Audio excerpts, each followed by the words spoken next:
And as I said last week, we got done through the SummerSlam run. We did '03, we did '04, we did '05, and we're transitioning into some TNA action.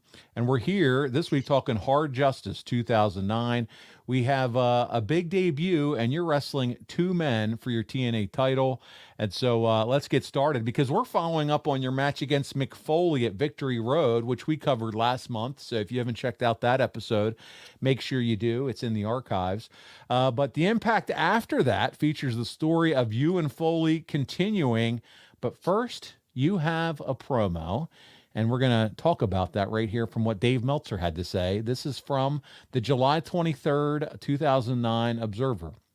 And he says, Angle had the mic in his hand as he stood with the entire Mafia in the ring. This is the main event Mafia. And Kurt, and I'm going to preface this because I'm going to be doing a lot of kind of backstory on this episode. And we have a lot of listeners that followed you in your WWE days, but not as many that maybe followed you in your TNA days. So some of this is a good history lesson, bringing folks up to speed on this. But Meltzer said that, Kurt, first of all, you said that now you're in control and you want to assure everyone that nobody's getting fired. He said he's a compassionate person.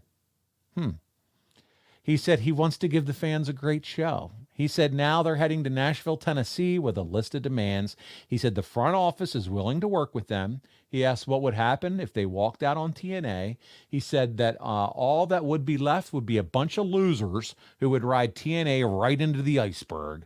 The fact is, TNA needs the main event Mafia. And that is exactly the message that the wrestlers in real life want management to believe. So there you go. Was this art imitating life with the main event Mafia here, Kurt? Listen, man. Okay, that was all written for us. We didn't believe that, and not by any means. When you're talking about AJ Styles and Samoa Joe and what they've been able to accomplish in TNA, it wasn't just us, the main event Mafia. Now, storyline, yeah, that was us, acting like we were better than everybody else. But no, I didn't have that feeling in my head, at least. How was the main event Mafia backstage? You guys, were you a strong unit, getting along, having fun, or no? Yeah, I mean, you know what? We gave a lot of advice out. Like we were the ones that people would go to for advice, for matches and stuff or promos.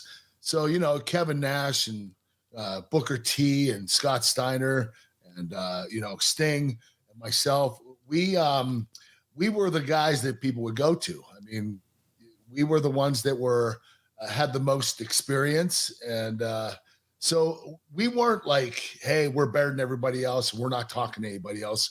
We were good at communicating with everybody backstage. So main event Mafia backstage, we were just one of the other boys.